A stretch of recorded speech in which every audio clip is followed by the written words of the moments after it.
ఓం నమో భగవతే శ్రీరమణాయ. ఆత్మవిచారము, అభ్యాసము. ఆత్మవిచారాన్ని కొత్తగా ప్రారంభించిన వారికి శ్రీరమణులు ఒక సలహా ఇస్తుండేవారు. లోపల కల నేను అనుభూతిపై సావధానమై సాధ్యమైనంత వరకు విడవకుండా పట్టుకోమని.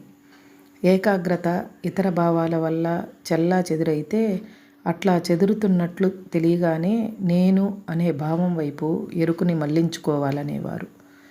ఈ పద్ధతిని అవలంబించడానికి వారు అనేక మార్గాలు సూచించేవారు.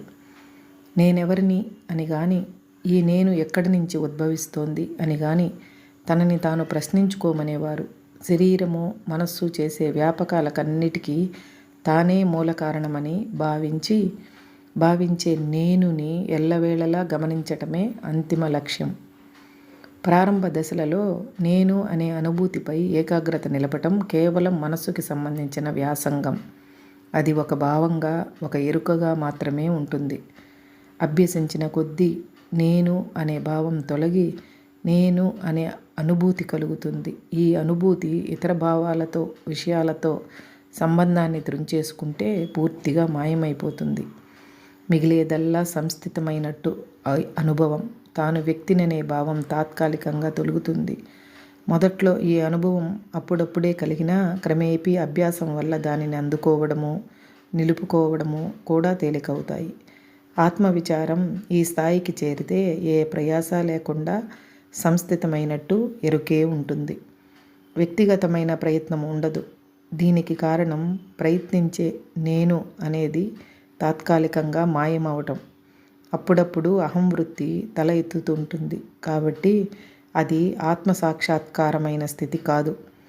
కానీ అభ్యాసానికి పరాకాష్ఠ అదే. ఈ స్థితిని మళ్ళీ మళ్ళీ అనుభవిస్తుంటే అహంవృత్తిని రేకెత్తించే వాసనలు నాశనమవుతాయి. వాటి పట్టు సన్నగిల్లే కొద్దీ ఆత్మశక్తి ఇంకా మిగిలి ఉన్న కొద్ది వాసనలను కూడా ధ్వంసం చేస్తుంది. దానితో అహంవృత్తి ఇంకా తల ఎత్తదు. ఇక తిరుగులేని అంతిమమైన సాక్షాత్కార స్థితి ఇది. నేను అనే భావంపై సావధానము, ఎరుక ఒక సున్నితమైన పద్ధతి. మనస్సుని నిగ్రహించటానికి అవలంబించే ఇతర కఠిన అభ్యాసాల అవసరాన్ని దాటేస్తుంది. ఇది ఏకాగ్రతకి సంబంధించిన అభ్యాసం కాదు. అన్ని భావాలని అణిచివేసే పద్ధతి కాదు. మనస్సు ఎక్కడి నుంచి ఉద్భవిస్తుందో ఆ మూలస్థానం గురించిన ఎరుకనే ఇది ఆహ్వానిస్తుంది. ఆత్మవిచార పద్ధతి లక్ష్యము మనసు యొక్క మూలాన్ని ఎరిగి అందులో లీనమవడం. తన నిజస్థితి గురించి ఎరుక కలిగి దానికి భిన్నమైన వాటి పట్ల ఆసక్తిని ఉపసంహరించుకోవడం. ప్రారంభ దశలలో భావం నుంచి భావించే వాని పట్ల అవధానం కలగడానికి ప్రయత్నం చేయవలసి వస్తుంది. నేను అనే అనుభూతికి సంబంధించిన ఎరుక బాగా స్థిరపడిన తర్వాత ఇంకా ప్రయత్నము అనవసరమే. అప్పటి నుంచి సంస్థితమై ఉండటమే కానీ ప్రయత్నం అంటూ ఏమీ ఉండదు. ఇది అనాయాసంగా సంస్థితం అవటమే, ప్రయాసపడటం కాదు. నిజస్థితిలో ఉండటానికి ప్రయత్నం అవసరం లేదు. అది ఎప్పుడూ ఉండేదే, అనుభవ సిద్ధమయ్యేదే. కానీ తాను శరీరంగా, మనస్సుగా నటించటానికి ఎంతో ప్రయాసపడాలి. మానసికంగా, పరోక్షంగా ఆత్మవిచార పద్ధతిలో చివరి దశలో ప్రయత్నం అనేది అనుభూతి నుండి అవధానాన్ని తప్పిస్తుంది. మానసికమైన ప్రయాస లేకపోతే ఆ అనుభూతి సంభవిస్తుంది. చిట్ట చివరికి ఆత్మ అనేది ఏ ప్రయత్నం వల్ల బయటపడేది కాదు, అందులో ఉండటం వల్ల తప్ప. శ్రీరమణులు అన్నట్టు, ధ్యానం చేయకు, ఊరికే ఉండు. నేనున్నానని భావించకు, ఊరికే ఉండు.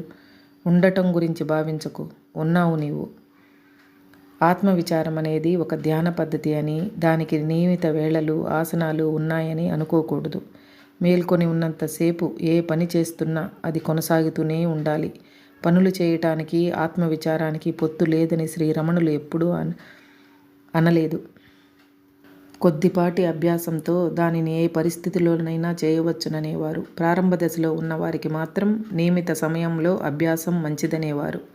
అంతేగాని గంటల తరబడి కూర్చొని ధ్యానం చేయటాన్ని ఆమోదించేవారు కారు. అట్లాగే లోక వ్యవహారాలను విడిచి ధ్యానము నిమగ్నులమై జీవితాన్ని గడుపుతామనే భక్తులను ఏమాత్రమూ ఆమోదించేవారు కారు. హరే రమణ.